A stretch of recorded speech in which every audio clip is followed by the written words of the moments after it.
Pembicara kita ada 3, yaitu Dr. Bambang. Ini saya sebetulnya belum ketemu ya dengan Pak Dr. Bambang ini, baru ketemu pemikirannya aja. Yang pertama Kang Ajib dari UIN Bandung ya Pak, nanti akan diperkenalkan lebih lanjut oleh moderator. Pak Bambang Irawan dari UIN Jakarta dan Dr. Nurasia dari Medan. Saya dengan sister, saya manggilnya Sister Nurasia karena kan kita sama-sama sister di Sufi ya. Itu teman lama dan juga memiliki interest yang sama dalam bidang Sufisme. Bahkan saya dan Dr. Nurasia itu pernah ditalkin sama salah satu Sufi dari England. Jadi kita hybrid Sufinya, Sufismenya dari mana-mana. Moderator kita ini adalah Dr. Cucu Setiawan. Beliau dari jurusan Tasawuf Psikoterapi Fakultas Usuluddin UIN Sunan Gunung Jati. Beliau mendapatkan S3 dari UIN Sunan Gunung Jati Bandung. Baru lulus ya, masih beberapa tahun yang lalu, 2017. Pernah menjabat Sekretaris Senat Fakultas Usuluddin. Juga beliau sekarang ini menjabat sebagai Sekretaris Jurusan Tasawuf dan Psikoterapi. Beliau juga banyak melakukan karya tulis, diantaranya pengaruh zikir terhadap klien narkoba di Nabah 7, Banjarsari, Ciamis. Kemudian juga ada tentang proses pembelajaran di lingkungan Tarekat Tijaniyah. Beliau juga melakukan penelitian mengenai gerakan keagamaan Tarekat Tijaniyah. Pengalaman organisasinya banyak banget, kalau saya bacain kita nggak sampai ke pembicara. Tetapi yang paling penting beliau ini merupakan pengurus dari Mapancas, pengurus pemuda Pancasila, dan pembina keluarga mahasiswa Ciamis. Malam hari ini eventnya sangat spesial ya, karena ini ternyata persahabatan Sunda dan Batak ini Horasbah ya. jadi ini luar biasa sekali. Untuk itu kepada Dr. Cucu saya persilahkan untuk melanjutkan event ini. Terima kasih banyak.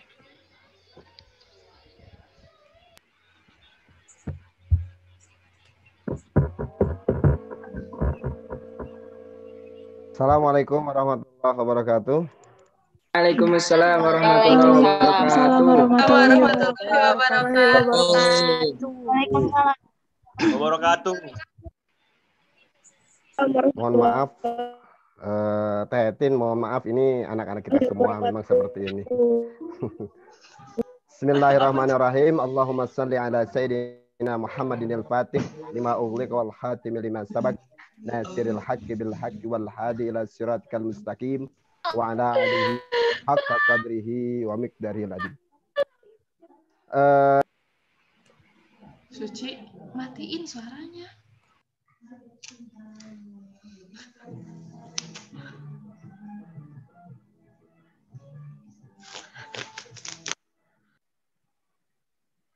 Suci.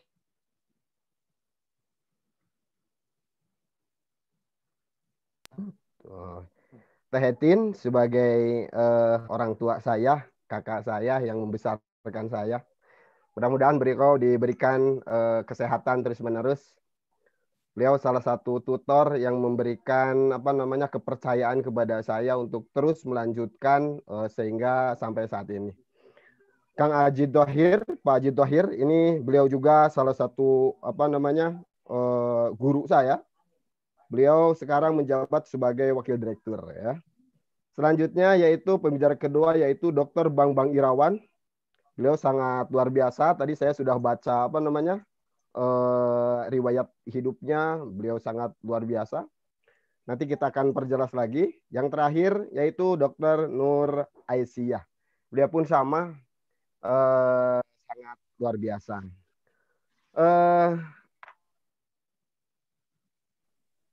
Saudara-saudara kita semua, kita tidak panjang lebar, kita akan memulai diskusi ini.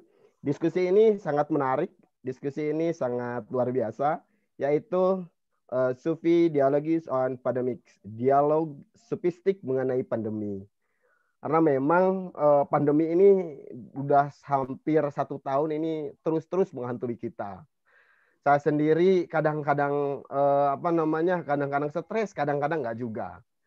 Stresnya jadi ada ketakutan, walaupun memang kita mempunyai iyyaka na'budu wa iyyaka nasta'in. Nah, ya. Tetapi tetap saja kalau melihat orang ada yang sedikit kelihatan, apalagi sekarang tetangga di kita di Bandung di sini, tetangga komplek mungkin sekitar beda gang saja ada yang kena, itu tetap saja perasaan diri saya secara pribadi itu sangat sangat tertekan. Tapi alhamdulillah karena kita memang kajiannya tentang tasawuf, ya kita tetap langsung iyyaka na'budu wa iyyaka nasta'in, batas sholawat, ya sudah, ada pandemi tidak ada pandemi tetap kita wafat. Itu semua nanti kita akan bahas dari mulai dari Kang Haji Thohir, ya sudah itu Kak Bambang Irawan, ya, dan yang terakhir nanti sama Ibu Nuraisyah.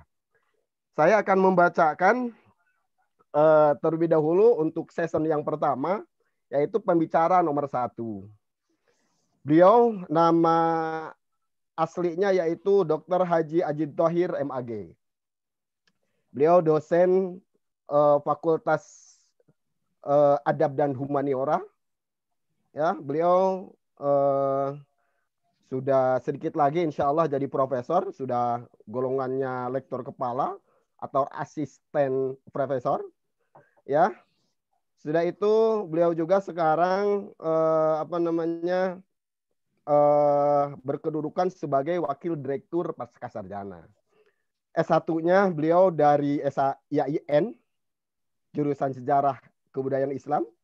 S2-nya sama dari IAIN, yaitu Studi Masyarakat Islam. S3-nya tahun 2010, yaitu di UIN Syarif Hidayatullah. Pelatihannya sangat banyak sekali ini dari mulai tahun ya salah satunya yaitu 2007 penguatan penelitian para di BINTA, yaitu sekitar para nominator penelitian kompetitif terpadu, ya. Pengalaman mengajar, beliau memang ahli sejarah, tapi setelah saya lihat sejarah itu sangat luar biasa. Dan tidak buku-bukunya ini sangat banyak sekali. Buku yang terakhir ditulis itu yaitu ya ini yang akan segera terbit, yaitu Ethnohistory dan Kajian Sejarah Lokal. Wah, ini sangat banyak sekali, ini ada sekitar 20 ini, lebih daripada itu. Makalahnya banyak sekali, jabatannya tadi sekarang ini alhamdulillah beliau diberikan amanah menjadi wakil direktur 1. Organisasi yang utama memang beliau itu NU. Kepada beliau dipersilahkan waktunya 10 menit, tidak ini dipersilahkan kepada Kang Ajid Thohir,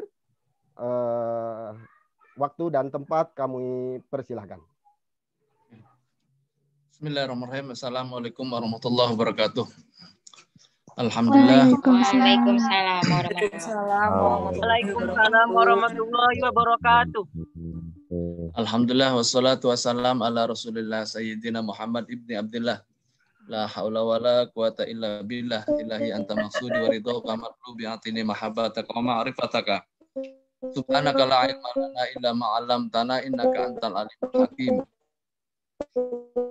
Allahumma sholli ala nabiyil hashimi Muhammadin wa ala alihi wasallim taslima, amma ba'du. Yang sama-sama kita hormati dan muliakan Profesor Etin Anwar,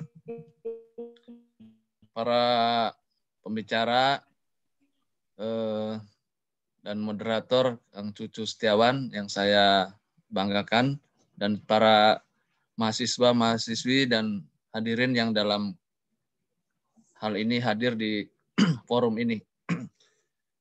Saya sudah menyampaikan PowerPoint, mungkin bisa di-share Kang Cucu sebagai moderator. Saya tidak bisa masuk karena sebagai bukan host. Saya bicara tentang... Sudah co-host kan? Oh, udah. Berarti tolong di-share-kan Bu ya. Materinya di-share-kan di situ. Saya sambil saja. Bicara tentang tasawuf, suatu hal yang sangat menarik, dikaji dari berbagai sisi, baik sosiologi, antropologi, ataupun secara teologi. Bicara tasawuf memang bicara yang tidak lepas dari kajian studi Islam, dan ini adalah sebenarnya bagian dari rukun keagamaan. Jadi rukun agama itu iman, Islam, dan ihsan. Konsep ihsan ini nanti dikembangkan dalam ilmu tasawuf, kemudian dipraktekkan dalam bentuk thariqah. Maka bicara tasawuf itu bicara semacam usul fikihnya. Bicara thariqah adalah bicara fikihnya. Jadi bicara tasawuf dan thariqah tidak bisa dipisahkan mestinya. Tetapi orang lebih tertarik pada bicara sufismenya ataupun bicara tentang konsep-konsepnya, tidak pada bicara prakteknya. Kita melihat dulu tentang apa itu sufisme. Lanjut. Dalam konsep adalah ilmu yang memperkenalkan tentang bagaimana cara membersihkan jiwa kita serta membangun akhlak kita, ya, untuk membangun batin kita untuk mencapai keabadian, kebahagiaan yang abadi. Jadi tasawuf itu adalah secara konsep besarnya adalah berkaitan tentang tazkiyatun nufus, ya, menjaga kesehatan ruhaniyah, ya, kesehatan jiwa kita. Maka sebagian ulama sufi mengatakan kalau sehat rohaninya maka jasmaninya akan mengikutinya. Cara berpikir, cara merasakan, kalau sudah sehat caranya, maka badan akan mengikutinya.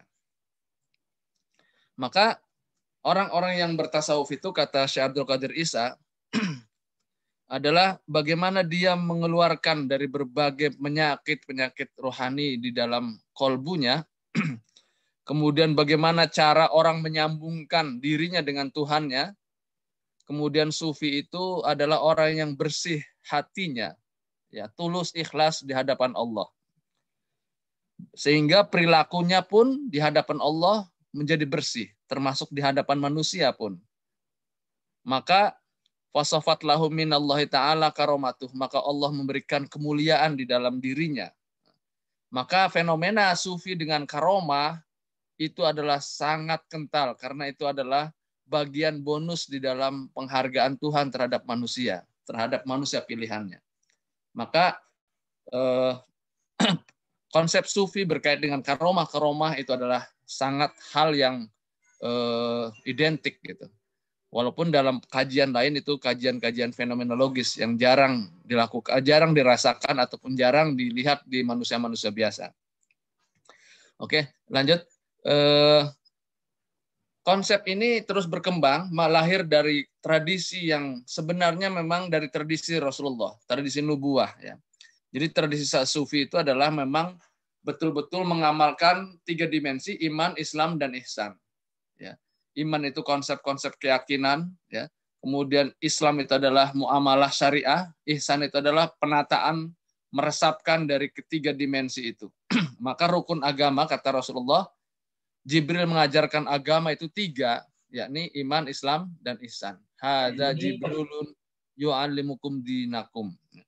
Nah, ini munculnya kelompok sufi itu juga adalah respon terhadap realitas sosial. Dulu ketika dinasti Amawiyah begitu hebat menguasai wilayah-wilayah negeri, maka lahir kecenderungan materialistik, ya. Sehingga orang lebih mengukur popularitas, hegemoni politik, kekuasaan, dan materi, ghanimah. Sehingga lahirlah dari antara kelompok-kelompok manusia tabi'in, yakni Sa'id bin Musayyab, misalnya Hasan al-Basri, Imam Ja'far Shadiq, ini merasa prihatin terhadap realitas kondisi sosial yang terlalu materialistik ini. Maka lahirlah gerakan asketik ini. Awal mula sufistik itu dimulai dari asketik. Ataupun zuhud, untuk menyetop gerakan materialisme yang dikembangkan oleh penguasa waktu itu. Nah, ini awal mula lahir dari tradisi ini. Lanjut. Tradisi sufi ini banyak, ya, prakteknya dalam bentuk-bentuk thariqah. Tadi sudah sebagian Marcia tadi menjelaskan tentang tarekat-tarekat yang hari ini ada hadir di Amerika. Nah, hari ini di Indonesia itu terkumpul dalam Jamiah Thariqah Al-Mutabarah An-Nahdiyah. Itu di Indonesia saja tidak lebih dari 45 ya. 45 kelompok-kelompok thariqah di Indonesia ini. Dan semua praktek-prakteknya adalah bagaimana mereka mengamalkan amalia-amilah tasawuf itu. Lanjut. Nah, dalam tradisi amalia inilah jalan rohani yang dipraktekkan dalam tarekah, inilah disebut fikihnya tasawuf itu di tarekah. Tanpa ada tarekat, tidak mungkin konsep-konsep tasawuf itu bisa dilandingkan, bisa diamalkan. Itulah fikihnya, kalau dalam usul fikih itu tasawuf, kalau fikihnya di tarekat-tarekat itu. Maka ada mursyid guiding yang bisa menyampaikan serta mengontrol murid-murid dalam pengembangan, pengamalan, merasakan keislaman itu dan keistiqomah. Nah, mereka ini adalah yang berpengetahuan luas secara syariah, memiliki ketajaman rohaniyah. Maka mursyid-mursyid itu lahir atas pilihan-pilihan Tuhan. Jadi tidak semua orang bisa menjadi mursyid. Nah, tetapi banyak juga yang mengaku mursyid. Inilah yang persoalannya, jadi persoalan juga. Lanjut, karakteristik tradisi tarekat itulah terbangun. Maka bangunan tarekat itu dalam kitab Hum Syahnawi, Jami'ul Usul Aulia, bahwa bangunan tarekat itu terdiri dari taubat, uzlah, zuhud, takwa, qanaah, dan taslim. Taubat itu adalah orang-orang yang sungguh-sungguh untuk mendekat pada Tuhan. Uzlah adalah kesiapan mental untuk dia mau memisahkan ya, dirinya dengan kehidupan dunia yang begitu hiruk-pikuk itu. Harus ada waktu untuk menyempatkan diri. Ya, zuhud membangun kecukupan tentang diri dengan Tuhannya. Ya, takwa itu adalah rasa dekat dengan Tuhan. Qanaah juga merasa cukup terhadap materi yang dia terima. Taslim, kepasrahan terhadap apa yang dia amalkan. Di dalam thariqah itu ada taslim, ada baiat, talqin, dan sebagainya. Itu adalah konsep bagaimana murid masuk dalam dimensi keikutsertaan atau kontrak dalam amaliyah, ya, bahwa dia bersungguh-sungguh. Lanjut. Nah, rukun tarekat kata Hum Syahnawi itu adalah dibangun juga ada rukunnya. Tadi bangunan, sekarang rukunnya ada ilmu. Jadi di tarekat itu ada ilmu, ya. Ilmu tasawuf itu adalah bagian dari ilmu dalam pengamalan tarekat. Ya. Kalau ilmu tanpa diamalkan itu adalah suatu bayangan saja. Kemudian ada hilm, dia arif bijak. Ya. Ada kesabaran, selama dia menjalani olah rohani, dia harus mengalami kesabaran dengan berbagai macam ujian tentu di dalamnya. Karena sabar itu adalah konsep yang memang ditanamkan di semua konsep-konsep sufi dan tarekat, termasuk juga di agama. Tetapi dipraktekannya secara serius dan sungguh-sungguh, dikontrol dengan bimbingan mursyidnya, dia harus sabar dalam menghadapi olah penderitaan ataupun apa saja begitu. Termasuk ridho, ikhlas, dan akhlak. Nah, inilah rukun yang, maka sebenarnya antara bangunan dan rukun itu adalah satu kesatuan, sehingga dalam makomat itu juga disebut makomat. Tetapi oleh Imam Hum Syahnawi ini dipisah menjadi seperti ini. Ini sebagai wacana ilmu. Lanjut. Nah, kita melihat dari konsep Ibnu Arabi memandang antara Tuhan dan makhluk, ya, bahwa Tuhan sebagai zat utama, makhluk sebagai bayangannya, atau teori tanzih wa tashbih, bahwa Allah adalah zat dan makhluk yang ada di muka bumi dan seluruh alam semesta ini adalah bayangannya. Dan manusia itu adalah bagian kecil dari bayangan-bayangan Tuhan yang lain, dari dimensi-dimensi alam yang lain. Maka kalau manusia menganggap dirinya besar, itu sangat naif ketika dia dipandang sebagai bagian dari makhluk Tuhan yang lain di alam semesta ini. Kalau kita melihat diri kita adalah makhluk yang paling terkecil, maka kesombongan harus dihilangkan. Nah, tetapi kata Ibnu Arabi dalam Futuhat Makkiyah bahwa sifat Tuhan itu memiliki dua dimensi, sifat jalal dan jamal. Sifat jalal itu adalah Tuhan selalu menunjukkan keagungannya, memaksa, menyiksa, dan sebagainya. Sifat-sifat Tuhan kadang diwujudkan dalam dimensi-dimensi hari ini. Ya. Dan sifat kedua adalah, ini dari Asmaul Husna sebenarnya dibagi dua, ada sifat jamal. sifat Jamal dan sifat-sifat Tuhan tentang kasih sayang, pemurah, pemberi rezeki, pemaaf dan sebagainya. Nah, sifat Jalal ini adalah sifat yang memang memaksa, Al-Qahar, Al-Jabbar, Al-Qawi, bahwa Tuhanlah sedang menunjukkan hari ini COVID-19 ini bagian dari Jalal Tuhan yang sedang ditunjukkan secara global ke penjuru dunia ini. Nah, ini berkait kalau kita bicara COVID ya atau virus corona itu jenis adalah jenis yang tidak sempurna sebenarnya. Dia tidak memiliki mata, tidak memiliki telinga, tetapi adalah kumpulan sel-sel yang sebenarnya belum sempurna. Tetapi Allah sepertinya sedang menunjukkan bahwa innallaha la yastahi ayyadriba masalan ma ba'udatan fama fawqaha. Sesungguhnya Allah tidak malu membuat sebuah perumpamaan seekor nyamuk atau yang bahkan lebih rendah dari itu. Mungkin inilah COVID ini adalah lebih rendah dari nyamuk. Nyamuk mungkin ada unsur-unsur yang lain, ada mata, ada sayap dan sebagainya, itu makhluk yang sempurna sebenarnya. Semakin kecil makhluk itu, semakin kekuasaan Tuhan berkuasa. Manusia tidak bisa menciptakan bagaimana ukuran paru-paru, jantung, dan sebagainya. Tetapi yang lebih rendah dari nyamuk itu adalah virus ini. Tetapi virus ini betapa dahsyatnya, yang berbentuk makhluk tidak sempurna saja bisa menakutkan bagi manusia. Nah, ini dimensi-dimensi ini Jalal Tuhan. Ketika Jalalullah sedang ditunjukkan, maka para waliullah di dunia ini pun tidak berani untuk menolaknya. Bahkan mendoakan, itu tidak berani, rasa malu karena Tuhan sedang menunjukkan keagungannya. Maka dalam pandangan kaum sufi, bahwa ketika Jalalullah itu tidak ada yang berani melawan. Bahkan manusia harus tertunduk di dalamnya. Nah, banyak tujuan Tuhan tentang dimensi ini.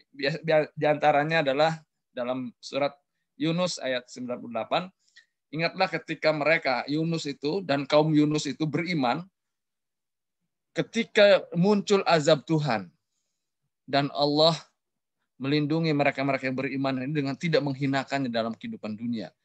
Jadi sebenarnya ini Jalalullah yang sedang ditunjukkan di muka bumi hari ini di kalangan siapapun, dari mulai ilmuwan, para penguasa, pengusaha, rakyat belata dan sebagainya. Ini dalam pandangan kaum sufi, isyarat sufi adalah bahwa Allah sedang mengagungkan dirinya. Tetapi makhluknya yang bernama manusia ini masih saja tidak mau mengakui keagungan ini. Bahkan dia mengelak dengan berbagai model alasan keilmuan dan sebagainya. Masih saja manusia mengukur musibah ataupun wabah ini dengan ukuran-ukuran sains dan sebagainya, kajian-kajian. Tapi nggak apa-apa, itu adalah efek dari manusia, dari dimensi manusia ingin serba tahu dan sebagainya. Tetapi kalau lihat dari kembali pada isyarat ayat ini adalah bagaimana Tuhan sedang menunjukkan Jalalullahnya. Lanjut.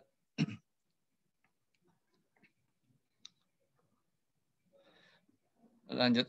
Jadi sufi ini kalau berpikir berkesinambungan adalah memelihara tradisi konsep-konsep lama ya, menjaga sesuatu yang baik ya. Tetapi ada dinamisasi pemikiran hari ini ya. Ada improvisasi. Bagaimana kita membangun pandangan-pandangan isyarat-isyarat kaum sufi itu adalah untuk kita refleksikan hari ini.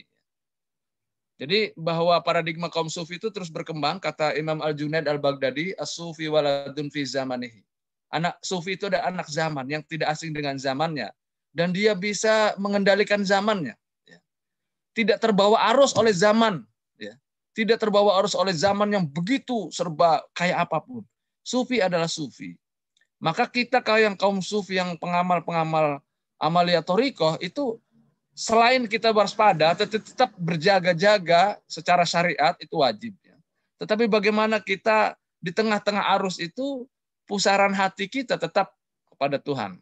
Maka perlindungan tadi, sebagaimana kata Pak Ucu tadi, kita tetap berdoa di hadapannya, bagaimana keagungan Tuhan sedang ditunjukkan di muka bumi ini. Kalau kita melawan, nah ini kena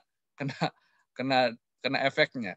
Tetapi hari ini kita semua tiarap mestinya begitu. Lanjut. Nah, kita lihat di dalam berita-berita media betapa sangat menakutkan ketika bicara tentang COVID ini. Berita-berita di Reuters ataupun dari sumber-sumber yang lain, WHO dan sebagainya, ini menakutkan.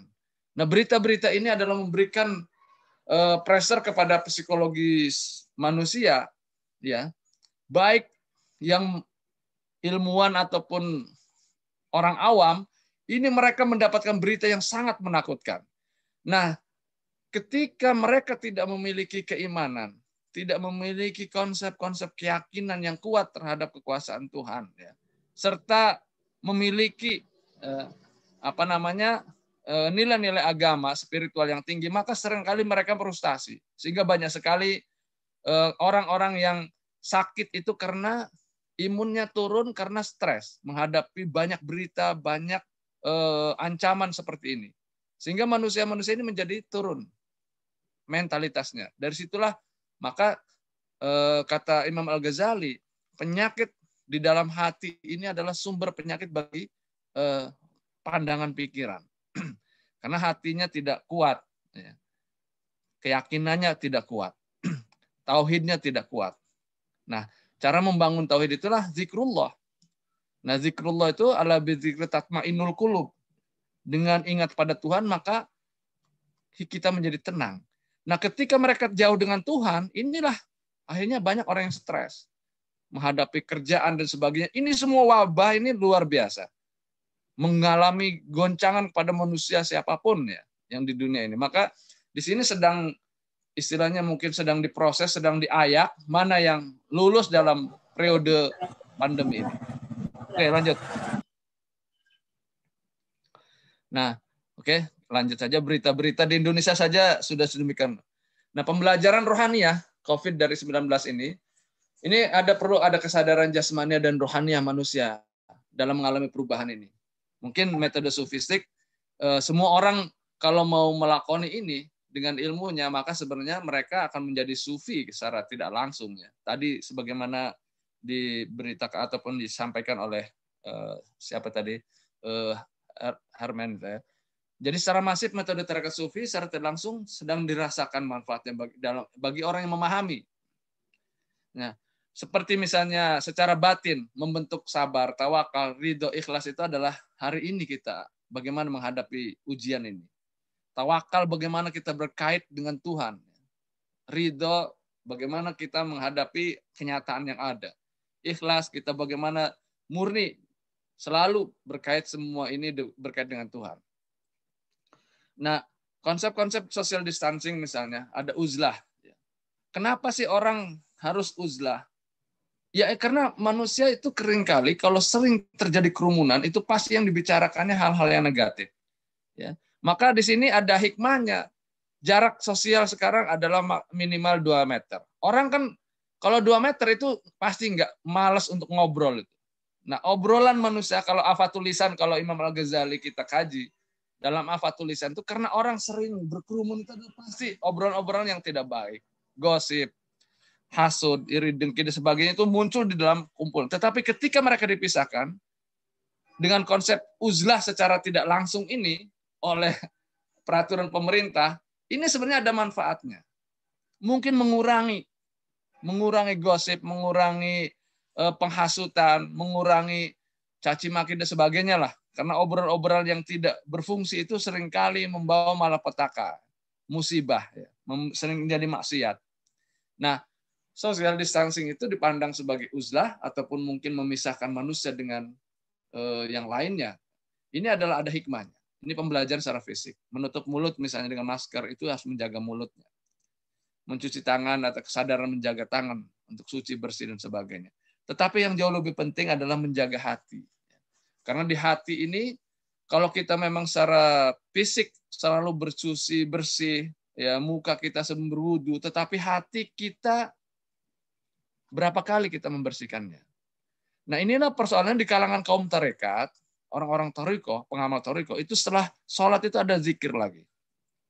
Padahal sholat itu zikir juga, tetapi kenapa harus ditambah? Secara istiqomah dia harus membersihkan hatinya.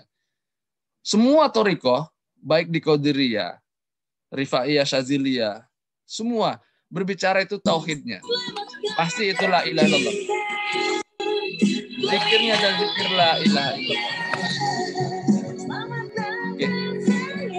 Pembelajaran sufi ini oke, kita lanjut. Lanjut. Jadi sikap kita sebelumnya. Jadi kalau kita lihat dari tradisi sufi ini, bahwa menghadapi apapun, kalau memang orang sudah pada tingkatan ma'rifat pada Tuhan, sudah dekat dengan Tuhan, tidak Allah memberi gelar sebagai aulia Allah, kekasih Tuhan. Ala inna auliyallahi la khaufun alaihim wa la hum yahzanun. Surat Yunus 62. Bahwa ini saya mengutip dari tafsir Ibnu Katsir bahwa Rasulullah SAW ketika berbicara di hadapan para sahabatnya, beliau mengatakan, ada di antara hamba-hambaku, hamba-hamba Allah, ya, mereka seperti sikapnya para nabi. Siapa itu, kata Rasulullah, kata para sahabatnya? Itulah mereka itu adalah komunitas yang saling mencintai dalam jalan kebaikan, jalan menuju Allah. Nah, di kalangan kaum Thariqah itu adalah jalan menuju Allah, Turuq ilallah. Nah, kaum tarekat ini komunitas-komunitas rohani yang selalu berkumpul, berjamaah, saling menguatkan di dalam jalan rohani menuju Tuhan. Bukan mereka ikatan harta ataupun keturunan. Mereka adalah ikatan yang ahlullah, yang terikat oleh baiat talqin, dan di situ komitmen di dalam bangunan-bangunan majlis zikirnya. Nah, wajah-wajah mereka itu berseri laksana cahaya di atas cahaya. Tidak ada rasa ketakutan manusia ketika manusia dihadapkan ketakutan. Tidak ada kesedihan saat manusia dilanda kesedihan dan kegundahan. Rasulullah melanjutkan dengan ayat ini, ala inna Allah la khaufun alaihim wa la hum yahzanun. Inilah asbabul wurud, asbabun nuzul tentang ayat ini, bahwa ini adalah untuk orang-orang yang hari ini mungkin disebut orang-orang sufi. Kaum sufi yang berproses. Nah, sufi itu ada dua model. Ada sufi model istighroqi dan ikhtiroqi. Ikhtirofi itu adalah yang otodidak. Sufi yang belajar secara otodidak. Dan kalau dia sudah sukses, itu biasanya dilakukan pembimbingan jalan rohaninya oleh Nabi Khidir. Dan mazhabnya adalah Uwais Al-Qarni. Al-Uwaisi. Nah, ada mazhab sufi yang formalistik yang seperti model sekolahan, itu adalah Thariqah. Itulah model disebut ihtiroqi, hirqah, ilbasul hirqah. Itu ada proses talqin zikir, ada proses ilbasul hirqah, bai'atut talqin. Di situ adalah masif dan ada pendidikan. Seperti halnya layaknya seperti sekolahan. Ada ujian, ada kelas-kelas dan sebagainya. Ada ruang. Seperti kata seorang mursyid itu ibarat petani. Dia menanam padi. Dia yang mengawasi padi itu. Apabila ada rumput dia ambili, ya. Apabila ada hama dia singkapkan. Dia yang mengairinya. Murid-murid itu diairi terus. Makanya hubungan murid dengan mursyidnya itu sangat berhutang jasa karena dia didoakan, ya, dibimbing, diarahkan, diawasi dari berbagai macam ujian-ujian ketika dia dalam kehidupan rohaninya. Nah, inilah ihtiroqi. Nah, kalau yang ikhtirofi tadi, otodidak itu adalah jarang sebenarnya. Tetapi kalau sukses, luar biasa. Nah, orang hari ini adalah orang diperlukan kelompok-kelompok sufi yang masif, yang ahlullah ini yang formal, yang lebih banyak. Karena dunia ini, kata sebagian kaum sufi, bersaing antara kelompok ahli taat dan ahli maksiat. Kalau ahli taatnya tidak ada, dunia akan goncang. Ya mungkin tadi itu. Hari ini COVID ini karena terlalu ahli maksiat terlalu banyak. Ahli taatnya, kaum sufinya, pengikutnya kurang diminati. Lebih banyak pada kaum materialistik. Nah, inilah resiko dunia hari ini dalam pandangan kaum sufi adalah akibat ketidakseimbangan antara lau anna ahlal qura amanu wa taqaw la fatahna alaihim barakatim minas samawati wal ardh. Andai saja penduduk negeri itu, bumi ini diikuti oleh orang yang bertakwa dan beriman bertakwa, maka barakah langit dan bumi akan. Sebaliknya, musibah ketika maksiat, ya, ketika itu akan yang turun adalah azab. Wallahu alam. Mudah-mudahan ini hari ini orang diberikan kesadaran semua akibat COVID ini menjadi mengembangkan jalan rohaninya. Barangkali ini yang bisa saya sampaikan. Nanti kita bisa dialog dan mungkin dari pembicara-pembicara yang lain akan lebih bagus memberikan pandangan-pandangannya bagi kita semua untuk sharing tawasobil haq wa tawasobil sob. Demikian mudah-mudahan ada hikmahnya. Wallahul muwaffiq ila aqwamit thoriq. Assalamualaikum warahmatullahi wabarakatuh. Waalaikumsalam warahmatullahi wabarakatuh. Waalaikumsalam warahmatullahi wabarakatuh. Luar biasa. Ya, luar biasa apa yang dibicarakan sama Kang Aji Thohir itu sangat luar biasa. Waalaikumsalam. Ya, sudah ya. Lagi. Ya. Ada beberapa hal yang saya catat memang intinya ya kita memang harus apa? Kita harus kita harus selalu mengaitkan diri hanya kepada Allah gitu. Kalau kita menjadi seorang sufi itu tidak akan takut dengan apapun termasuk mungkin COVID-19. Itu mungkin karena memang waktu kita akan bacakan lagi pemateri yang kedua.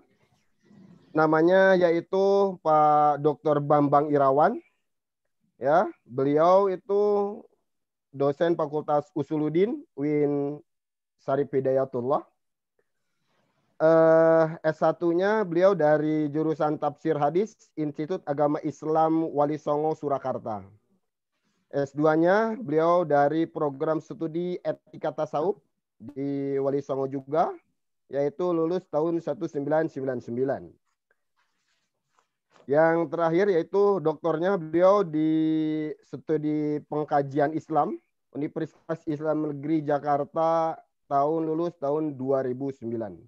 Beliau mengajar pengantar tasawuf ya, mistisisme Islam, pengantar sejarah Islam, dan sebagainya. Ini cocok bagi kita nanti kalau suatu saat nanti kita undang, kita dijadikan sebagai khususnya di UIN Bandung nanti Pak Bambang ya. Selanjutnya beliau pun mengajar di Pasca Sarjana di UIN Sumatera Utara Medan. Beliau pun mengajar di Universitas Islam Paramadina. Ya. Tulisannya sangat banyak sekali. Ini sangat banyak sekali. Ini ada sekitar berapa? Ini ada sekitar 14. Yang ini yang ke-9 itu tradisi mistisisme Islam tentang kearifan ekologi. Ditulis di Jurnal Teologi yaitu di Semarang ya. Publikasi buku beliau pun banyak sekali ini. Bukunya itu ada sekitar berapa ini? Ada sekitar 16 ya. Ada sekitar 16. Ini yang paling terakhir yaitu Untaian Nasihat Imam Syafi'i, buku penerbit 3 serangkai ya. Tulisan-tulisannya banyak ya. Ada Gawat Pendidikan Kita di koran ini ya. Terus kegiatan profesionalnya salah satunya dengan mengisi konferensi-konferensi internasional seperti ini. Penghargaannya pun banyak. Nanti kita akan share saja. Dan pengabdiannya pun sama, beliau mengajar kitab Al-Hikam di Masjid Istiqlal Jakarta dari tahun 2013 sampai sekarang. Sangat luar biasa. Dipersilakan waktu selama 10 menit ya. Nanti biar biar teman-teman nanti menyimaknya lebih khusus lagi ya. Dipersilakan Pak Bambang. Ya, baik. Sudah kedengaran ya, Kang Cucu ya? Sudah Kang Bambang, sudah. Bismillahirrahmanirrahim. Assalamualaikum warahmatullahi wabarakatuh. Waalaikumsalam. Waalaikumsalam warahmatullahi wabarakatuh. Ayo, Dede sama Umi. Asbahna bi nikmati ikhwana, yang sangat saya hormati Profesor Anwar dan semua speaker pembicara pada webinar kali ini beserta semua peserta, terutama mahasiswa yang masih bertahan sudah larut. Baik, tema kali ini saya mengangkat judul pandemi dan krisis lingkungan, perspektif sufi. Karena saya berasumsi bahwa salah satu penyebab hadirnya corona atau pandemi COVID-19 ini adalah karena memang krisis lingkungan yang diakibatkan oleh ulah manusia itu sendiri. Jadi di dalam tasawuf itu kan ada jargon apa yang kita lakukan itu pada akhirnya kembali kepada diri kita sendiri. Ya, kalau keburukan yang kita lakukan ya akan datang juga kepada kita. Kalau kita buang sampah sembarangan, ujung-ujungnya sampah itu akan datang lagi ke rumah kita, bawa kawan-kawannya. Jadi itu prinsipnya. Ternyata ancaman pandemi itu yang mengatakan ini adalah krisis karena kerusakan alam bukan hanya sufi. Ini saya kutip dulu dari seorang dari pimpinan PBB ya. Dia mengatakan virus corona itu salah satu penyebab yang terbesar adalah karena kerusakan alam yang dilakukan oleh manusia. Nah, dalam perspektif tasawuf itu kan sebenarnya apapun yang ada di luar yang zohir itu kan menunjukkan batin. Az-zohiru tadullu 'alal batin ya. Kalau di luar sana banyak virus, berarti di dalam batin manusia itu banyak virus-virus juga. Virus-virus dalam arti kerakusan, ketamakan, kedengkian dan lain-lain sebagainya. Jadi tetap memiliki hubungan yang erat antara yang di luar dan yang di dalam. Karena itu kita perlu mengetahui bahwa sebenarnya para sufi ini adalah the true guardian of nature. Jadi kita harus belajar banyak dari para sufi bagaimana mereka bersikap terhadap alam ini. Ya. Coba kita lihat krisis lingkungan yang terjadi di Indonesia. Ini saya kutip, banyak foto-foto begini. Ini kan menunjukkan krisis lingkungan bahwa hanya urusan buang sampah aja harus seperti ini. Karena kalau ditulis yang biasa-biasa nggak mempan, ya. Mesti harus ditulis seperti ini baru orang sadar buang sampah. Ini kalau krisis misalnya buang sampah sembarangan masih terus dilanjutkan, tidak menutup kemungkinan virus-virus yang lain nanti setelah corona datang lagi virus yang lain. Kenapa? Karena kita kotori alam ini. Mesti harus begini ya. Ya Allah, cabutkan nyawa orang yang buang sampah di sini. Mesti seperti itu, berarti sudah parah sekali. Ada yang menulis begini supaya orang jera buang sampah sembarangan. Ya Allah, aku rela miskin 7 turunan kalau buang sampah di sepanjang jalan ini. Ini krisis lingkungan yang demikian parah. Ada lagi di dekat rumah saya tuh lebih parah lagi tulisannya. Di spanduk ditulis misalnya, ya Allah, cabutlah nyawa orang yang buang sampah di sini. Atau ada juga tulisannya, kami rela orang yang buang sampah di sini ditabrak kendaraan sampai mati. Ya, ada tulisan begitu, saking parahnya krisis lingkungan. Jadi memang luar biasa. Nih, buang sampah di jalan ini mati tertabrak. Ya. Oke, coba kita lihat bagaimana akhlak para sufi terhadap alam ini. Bagi para sufi, mencintai alam semesta merupakan bagian mencintai Tuhan. Mencintai sesuatu yang menjadi milik Tuhan sama merupakan bagian dari mencintainya. Jadi ini ukuran cinta kita, mahabbah kita kepada Allah itu jangan hanya kepada Allahnya saja, tapi kepada makhluknya. Kalaulah kita bisa mempraktekkan cinta ini kepada alam, kita nggak akan sembarangan bersikap berbuat buruk kepada alam.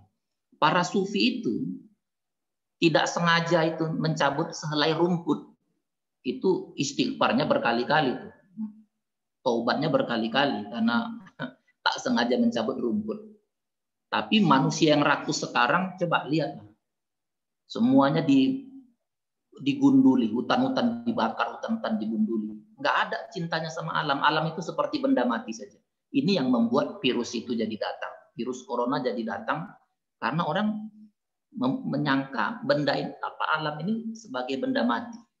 Berbeda kalau para sufi yang melihat tentang alam. Coba kita lihat misalnya Ibnu Arabi. Ibnu Arabi mengatakan alam ini adalah tajallinya Allah. Di mana alam ini adalah bukti cintanya Allah. Allah ingin menunjukkan keindahannya lewat alam ini. Jadi alam ini suci dia. Alam ini seperti kata Ibnu Arabi juga sebagai apa ya? Quran yang jumbo ya, Quran besar. Kalau orang sudah menganggap alam ini sebagai Quran besar, tentu kita sangat berhati-hati terhadap alam.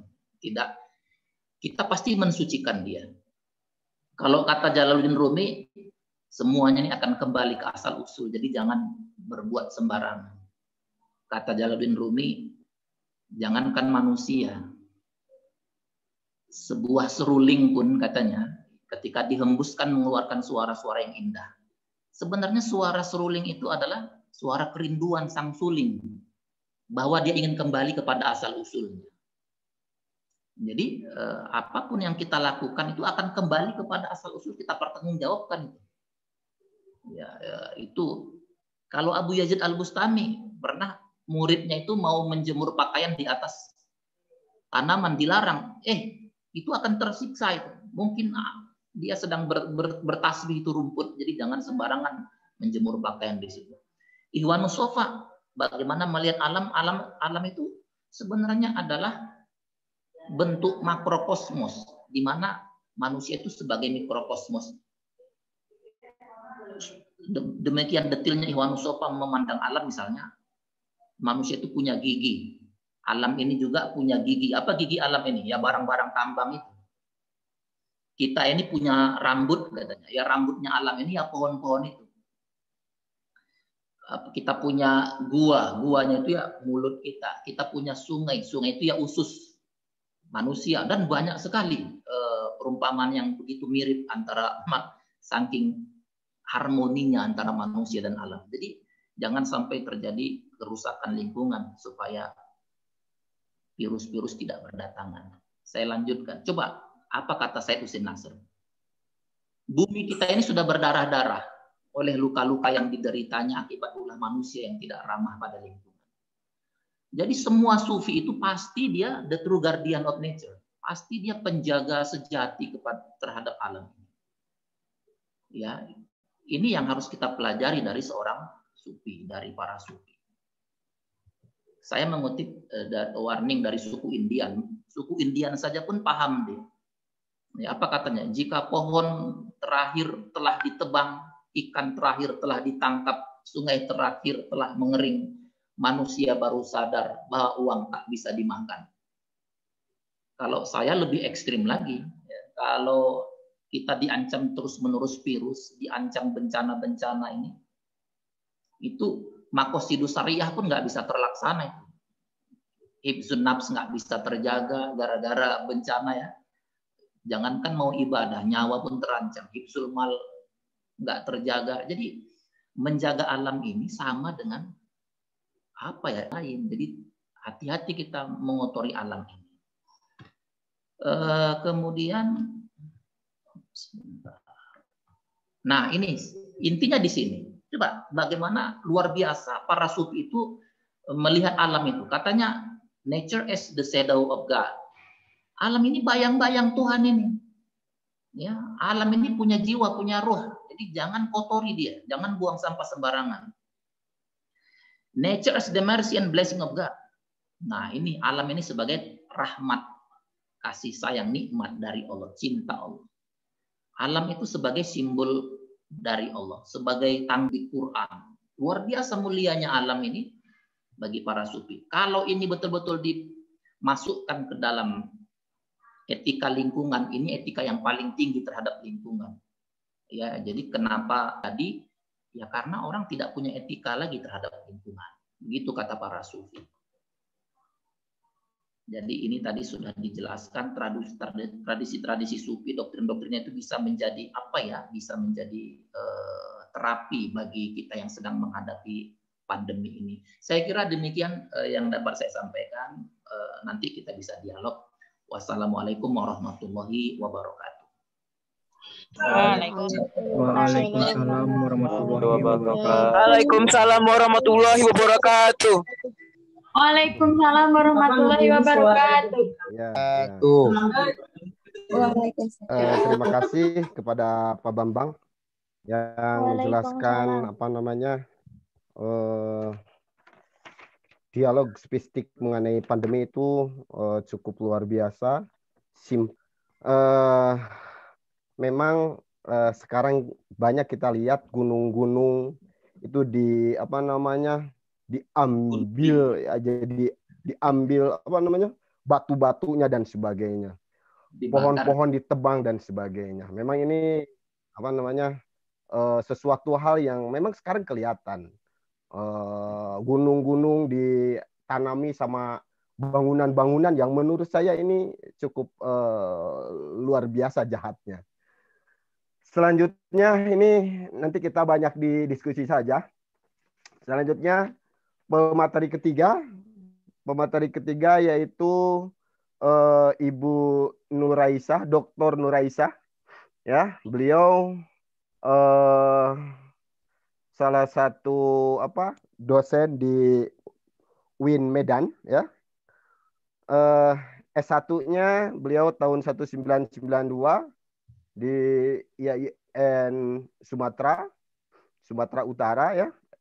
Itu pada Fakultas Syariah jurusan Jinayah. Selanjutnya S2-nya bareng sama Prof. Etin, Teh Etin, yaitu di Kanada. Ngambil Islamic Studies, ya. S3-nya di Pemikiran Islam di UIN Syarif Hidayatullah. Beliau banyak melakukan pelatihan, ada sekitar berapa ini? 1, 2, 3, 4, 5, 6.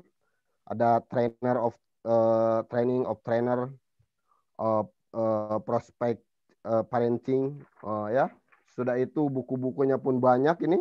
Ada sekitar berapa ini? Ada sekitar 10.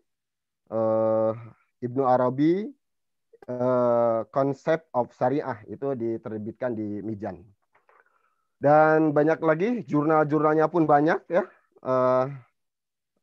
Beliau sekarang sebagai ketua kalau di kita itu kalau di UIN Bandung itu sebagai PSGA, kalau di UIN berarti sebagai pecinta sebagai pengkaji anak-anak dan wanita.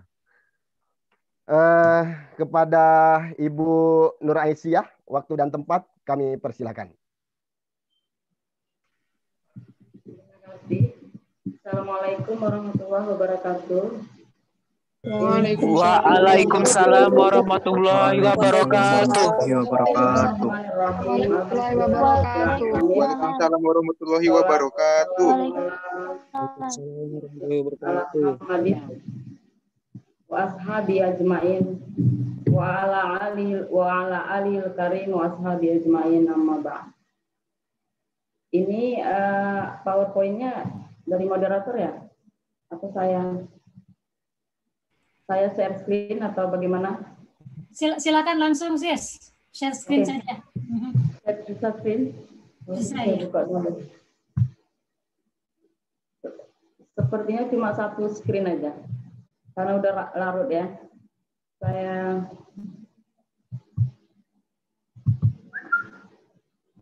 maaf.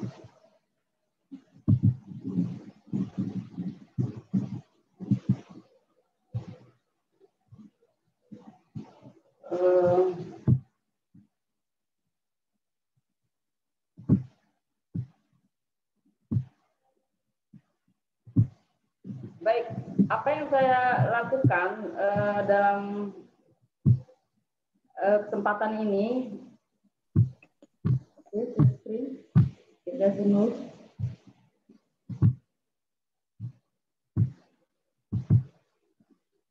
ya, saya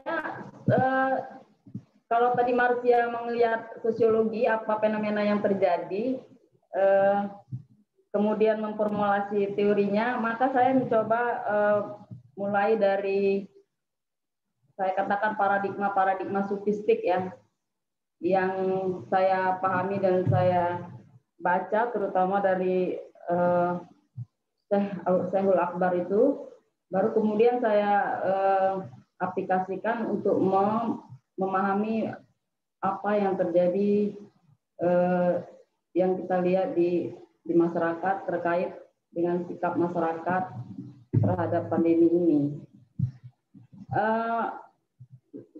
Sebelumnya tentu forum ini sangat menarik ya, sangat variasi dan sangat kaya.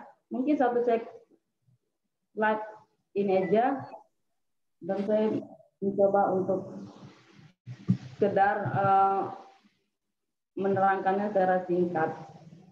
Oke. Jadi ada sufi paradigm itu, pertama itu kritikal ya. Itu saya kira mudah dipahami bahwa sufi atau sufism sebagai sebuah disiplin, sudah menjadi disiplin itu, mereka itu saya katakan bahasanya paradigma kritis. Karena mereka mencoba, mereka cross to the internal side ya, mencoba mentransform dari tampilan-tampilan luar, penekanan-penekanan fisik, kemudian mencoba melihat ke dalam, ke bagian dalam, ke batin, untuk menilai segala sesuatu itu. Jadi gender itu juga pada to some extent itu itu metode kritis ya, gender. Dia mencoba menggugat apa-apa yang sepertinya dilihat baik-baik saja, kemudian dipertanyakan ini apa benar begini gitu. Nah, sufi juga kalau dari segi sejarahnya juga kan merupakan respons ya, antitesa terhadap kemapanan penekanan fisik para fuqaha, dan kemudian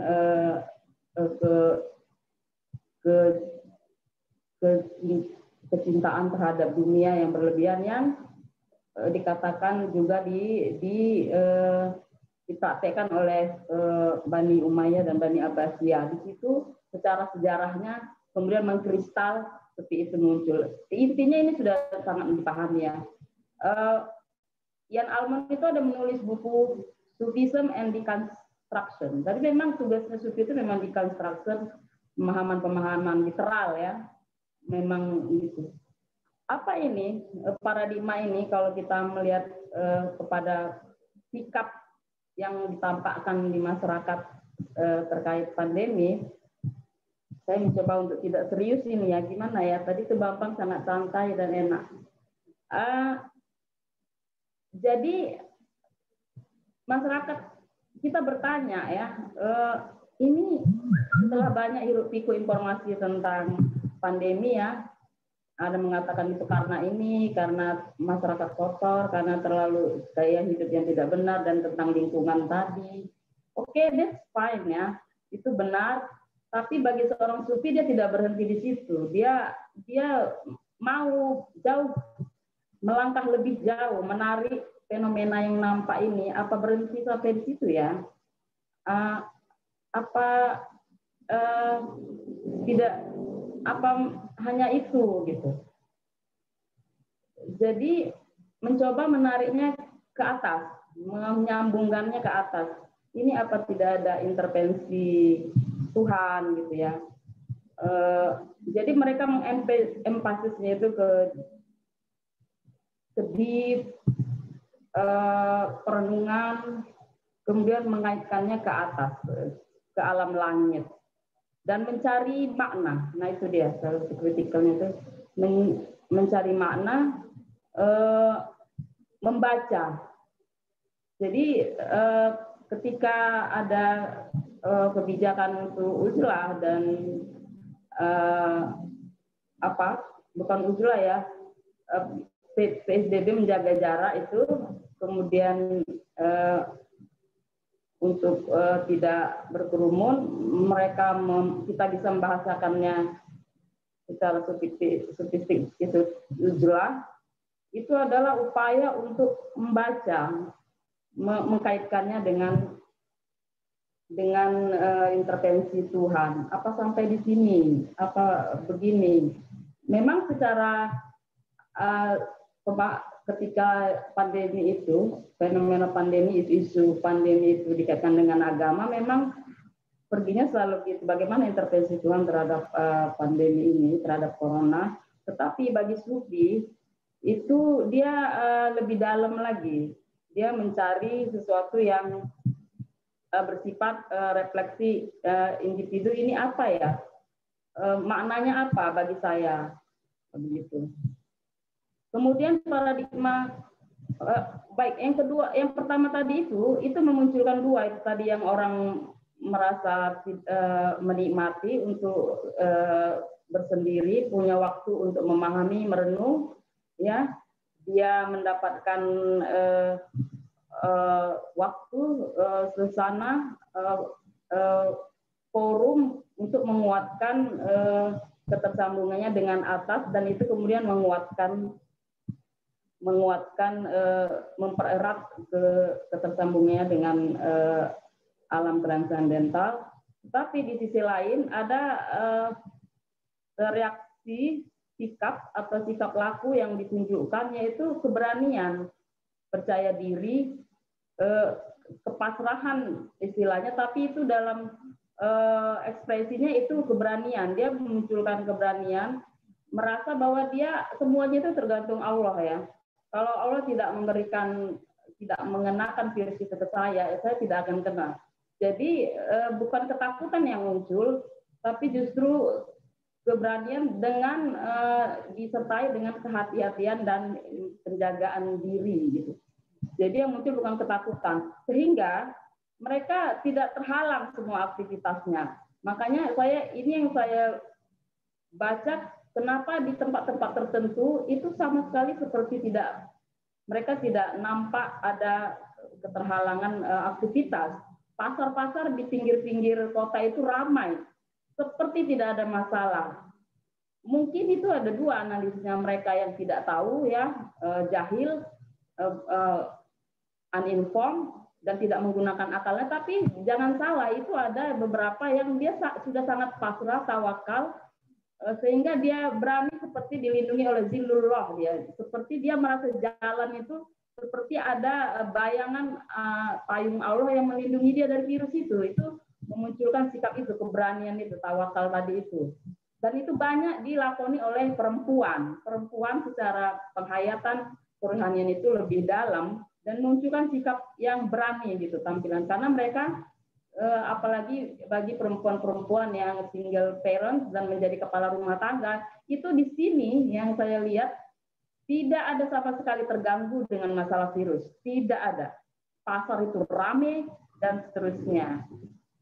Jadi ada dua sikap tampilan yang muncul dari pandangan atau pemahaman sufistik itu. Mereka tentu tidak mengatakan mereka sufi, tapi paradigma sufi ini itu terrealisasi. Kemudian yang kedua, otoritas individual. Ini memang perlu diargumentasi secara dalam metode tertentu ya, dalam metode tertentu. Saya mengatakan bahwa sufi itu the very essence of Sufism itu adalah individualism. Jadi apa yang nampak pada tarikat itu adalah proses sebenarnya untuk mendapatkan pengalaman yang sangat individu. Suhbah dengan Allah itu adalah sangat individu. Itu benar-benar under beneath of the heart ya, yang tidak ada seorang pun yang tahu itu lintasan-lintasan hati itu. Jadi otoritas individual itu sebenarnya the essence of Sufism. Bahkan praktek-praktek fikih, pelaksanaan fikih, orientasi fikih itu sebenarnya itu adalah otoritas individual untuk menentukan dia mau mengerjakan yang mana. Makanya ada terkenal itu hadis Nabi Istafti Kolbaka itu kan, minta fatwalah kepada hatimu. Jadi walaupun kita sudah diberikan lisensi sama fikih bahwa kita boleh jamak, bahwa kita boleh qasar, tapi yang menentukan kita mau jamak atau qasar itu kita sendiri. Kita butuh apa saat ini? Itu yang kita laksanakan. Jadi pada sampai tahap tertentu, semua pelaksanaan ajaran agama itu adalah putusan individu. Dan memang di tataran permukaannya itu ada perdebatan pendapat, itu karena kesahihan nas ini, kemudian kita mengikuti ini. Tapi sebenarnya dalam melaksanakan tertutup itu bukan hanya masalah kesahihan nas, validitas legitimasi dalil, tapi itu adalah kemampuan, kondisi spiritual dan kerohanian seseorang yang akan melaksanakan hukum itu menjadi pertimbangan pilihan fikih mana yang mau dia laksanakan, pilihan hukum mana yang dia lakukan dari berbagai perbedaan pendapat yang ada. Jadi apa-apanya dalam menyikapi pandemi ini, saya otoritas individu itu di sini tertulis argumentasinya oleh para sufi itu, karena itu kan pencapaian kebersatuan dengan Allah ya, pengalaman mukasafah dan musyahadah itu adalah melalui hati. Karena setiap orang punya hati, maka setiap orang itu harus mendapat kesempatan untuk mendapatkan pengalaman itu. Itu dalil yang sangat tidak bisa dibantah. Jadi banyak pembicaraan sufistik memang tentang toriko, asosiasinya sufi itu toriko, sufisme toriko. Saya mencoba memberikan paradigma esensi, dan ini adalah inti, yang paling inti dari yang kita dapatkan dari keseluruhan bacaan dan praktek sufistik itu. Kemudian apa tentang pandemi ini? Jadi sebenarnya ketika mohon maaf sis, waktunya 3 menit lagi. Oh ya, malah cepat ya, karena saya panas cuma sampai slide.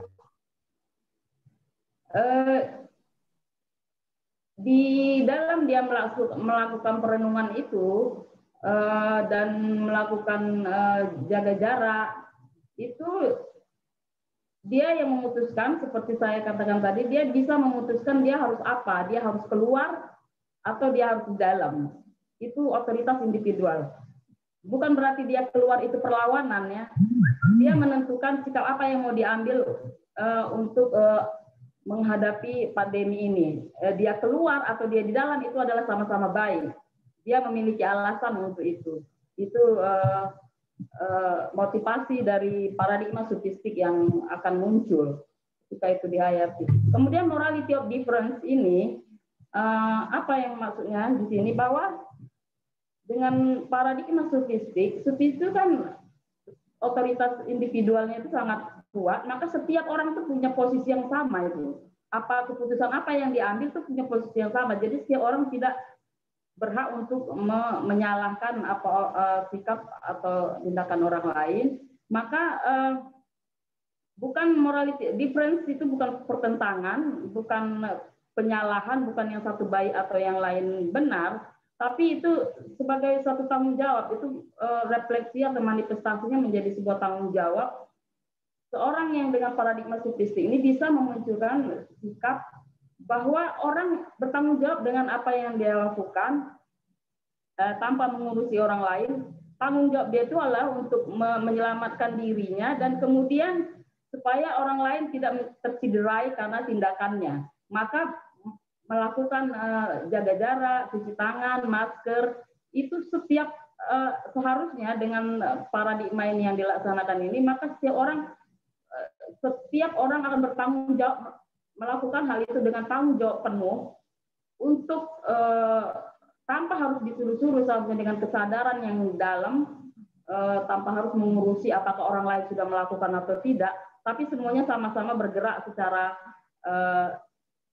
komando hatinya masing-masing untuk melakukan peraturan-peraturan itu dengan suatu tekad setiap orang merasa bertanggung jawab. Saya kira itu yang dimunculkan dari morality of difference ini, tidak mengusilin atau melihat orang itu kok begitu, orang itu begitu, tidak melakukan ini, kok saya harus melakukan ini. Saya kira itu saja, dan memang suatu pendekatan dan presentasi yang mungkin berbeda, tapi saya lihat ini memang forum yang sangat kaya. Terima kasih. Assalamualaikum. Selanjutnya dari slide saya ini, nanti bisa silakan ada anak kami ketiga paradigma itu diaplikasikan ke hukum, konsep hukum, yaitu pendekatan spiritual terhadap hukum. Terima kasih. Assalamualaikum warahmatullahi wabarakatuh. Waalaikumsalam warahmatullahi wabarakatuh. Waalaikumsalam warahmatullahi wabarakatuh. Waalaikumsalam. Terima kasih kepada Waalaikumsalam. Ibu Nur Aisyah. Wabarakatuh. Sisi pandang yang lain, beliau memang ahli syariat ya, ahli syariat. Tapi memang antara syariah dan tasawuf, antara iman, Islam, ihsan itu tidak ada perbedaan. Kalau kajian kita tentang tasawuf berarti memang kita harus mempelajari secara keseluruhan antara iman, Islam, dan ihsan. Oke, ini sangat luar biasa dari mulai pembicaraan yang awal tadi. Pak Haji Thohir itu beliau memberikan bahwa memang yang sebenarnya ini merupakan hal yang harus kita lalui pandemi ini, yaitu dengan tata cara, dengan psikoterapi, dengan jurus-jurus uzlah ya dan sebagainya, sabar dan sebagainya, termasuk dari Pak Bambang ya, Bambang maupun hampir sama seperti itu, menekankan bahwa memang ya kita sendirilah yang merusak di dunia ini sehingga memang seperti ini. Nah, ini membuat kita supaya mengkaji lagi, melihat diri lagi apakah yang sudah kita lakukan. Termasuk dari Bu Nur Aisyah, Bu Nur Aisyah pun sama melihat dari sisi gender. Memang kita lihat memang seperti itu di pasar itu sangat banyak sekali. Karena memang kalau tidak seperti itu mau gimana anak-anak bisa makan gitu. Apalagi udah 1 bulan 2 bulan memang dulu ya. Kalau sekarang itu tidak ada ketakutan lagi masak dan sebagainya. Kalau kita tidak berangkat ya kita nanti anak-anak kita, suami kita mungkin tidak bakalan makan. Nah ini tema-tema diskusi-diskusi yang sangat luar biasa, menambah khazanah keilmuan kita. Ini sangat luar biasa. Dipersilakan kepada teman-teman yang mau bertanya. Silakan. Oh ya, ini ada yang mau bertanya dari Arjo Sukarjaya ya. Itu aliran sufi. Bentar ini ya.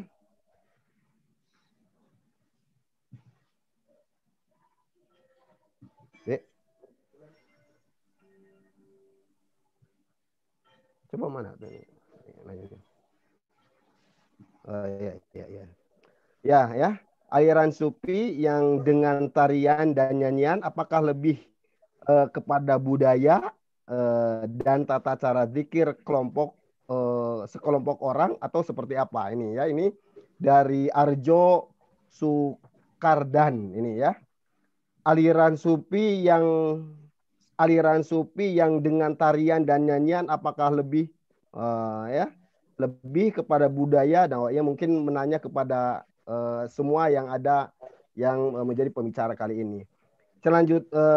Selanjutnya ada juga ini pertanyaan, upaya pendekatan yang bergerak dalam ranah hati ini membutuhkan kejernihan dan ketulusan. Oleh karena itu kejernihan batin atau hati inilah yang sering diidentikan dengan istilah tasawuf yang orang disebut yaitu sufi.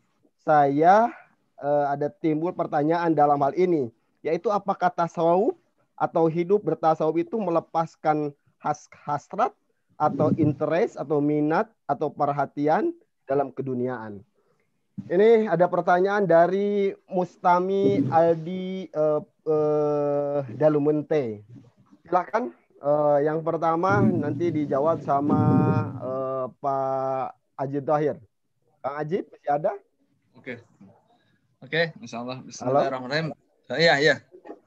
Sebentar. Ya, dengar suara. Halo? Tes? Ada suara? Iya, dengar. Ya. Oke. Ada. Tarian sufi atau yang disebut dengan Whirling Darwish ya, terutama di kalangan sufi Rumi ya, Jalaluddin Rumi, karena tradisi zikir dengan tarian ini adalah bagian juga dari ajaran yang disampaikan oleh Jalaluddin Rumi, karena sufi ketika bergerak hati dan jiwanya itu maka menggerakkan juga seluruh tubuhnya. Maka tarian sufi yang di kalangan mazhab ataupun tarekat Rumiyah itu adalah bagian dari cara mereka mendekat diri pada Tuhan. Karena di dalam Imam Humsahnawi bahwa semua waliullah, ya, pendiri-pendiri Thariqah itu adalah memiliki kelebihan-kelebihan, dan semua atau disebut khususiyah kullu waliyin. Setiap wali itu memiliki khususiyah. Seperti al-mahabbah wal ishqu li Muhammad Jalaluddin Ar-Rumi. Jadi rasa cinta dan asyik di hadapan Tuhan itu adalah salah satu khususiyah yang dikembangkan oleh Jalaluddin Rumi. Dia merasa asyik di hadapan Tuhannya sehingga badan ini bergerak seperti dibawa oleh arus ruhaniyahnya. Maka itu adalah bagian cara-cara yang dikembangkan oleh Jalaluddin Rumi. Sebaliknya, kalau mazhab di dalam tasawuf Imam Ahmad Rifai, Abu Kibir Ahmad Rifai, itu lebih unik lagi, yang disebutnya dia memiliki khususiyah Hirkul Ada wal Futuwah li Hadrati Ahmad Ar-Rifai.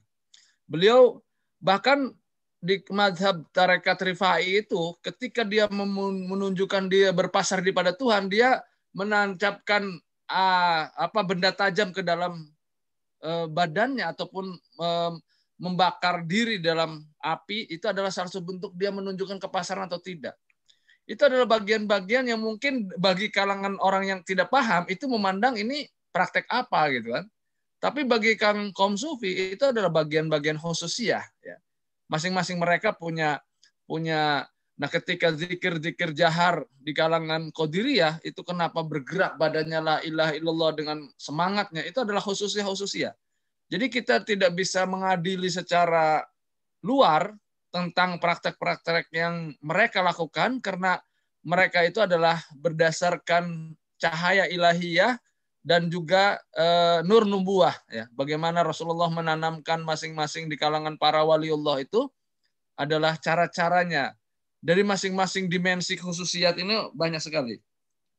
Seperti bisa dibaca dalam kitab Jami'ul Ushul Auliya bahwa khususiyah di antara para waliullah, pendiri-pendiri Thariqah itu adalah memiliki keunikan-keunikan.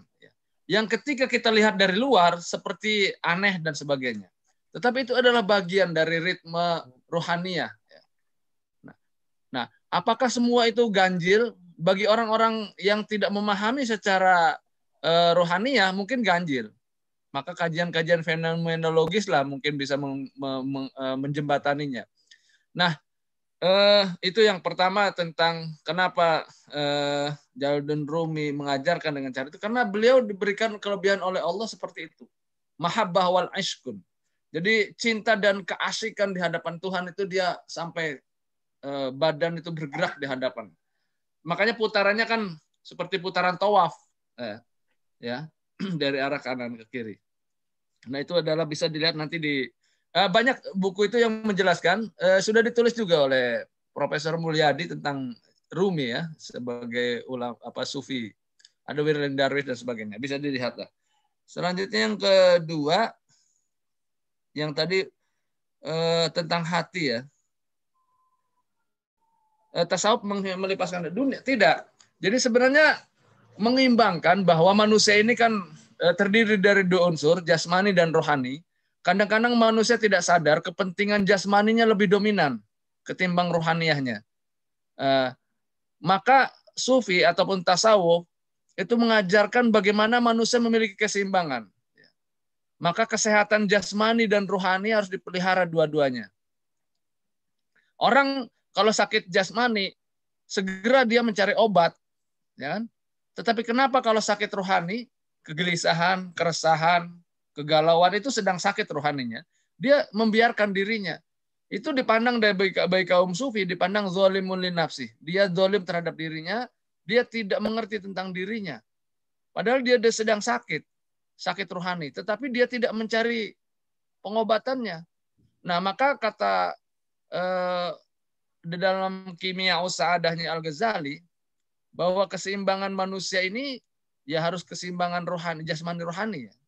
Kebahagiaan rohani. Maka ada 4 kebahagiaan kata Imam Al-Ghazali dalam Kimia Usaadah yang berkaitan dengan kesehatan mentalitas, bahwa ada kebahagiaan di dalam diri manusia itu kebahagiaan bahimia. Kebahagiaan binatang ternak, orang kalau sudah enak makan, enak tidur, itu adalah kebahagiaan fisikal. Kemudian kebahagiaan syahwatiyah atau syaitoni yang memperdaya orang lain. Kemudian ada syahwat sibaiyah, binatang buas, dia ingin menguasai orang lain. Maka adalah dia ingin menguasai, tetapi bagi kaum harus dikendalikan. Maka yang kebahagiaan malakiyah, kebahagiaan kemala, kebahagiaan dia ketika mendapatkan ilmu, dia senang, ketika dekat dengan Tuhan harus senang. Nah, manusia itu harusnya yang dikejar kebahagiaan bahimiyah, ya, tetapi juga kebahagiaan malakiyah. Yang 2 itu berbahaya, harus ditinggal. Syaitoniyah dan kebahagiaan sibaiyah, binatang buas. Nah, di dalam mengendalikan diri, konsep-konsep sufi itu tidak berarti meninggalkan dunia sama sekali. Dunia itu cuma di-manage. Makanya dalam doanya Sultan Aulia Syekh Abdul Qadir Al-Jilani selalu berdoa, Allahumma ij'alid dunya fi aidina wala fi qulubina. Ini ada dalam genggamanku, bukan di dalam hatiku. Hati ini cukup di garasi, ada yang menjaga. Tapi kalau semua masuk ke hati, lingkungan. Tapi mungkin kita didominasi oleh kajian-kajian dan doktrin yang kaku sih untuk melihat dengan jendela yang lebih besar kajian-kajian tasawuf. Saya kira demikian. Wassalamualaikum warahmatullahi wabarakatuh. Dengan jendela yang lebih besar kajian-kajian tasawuf. Saya kira demikian. Wassalamualaikum warahmatullahi wabarakatuh. Terima kasih Kang Ajid dan pengalaman dari saya. Ya, saya ini deg-degan dari kalau Kang Ajid ini sudah senior.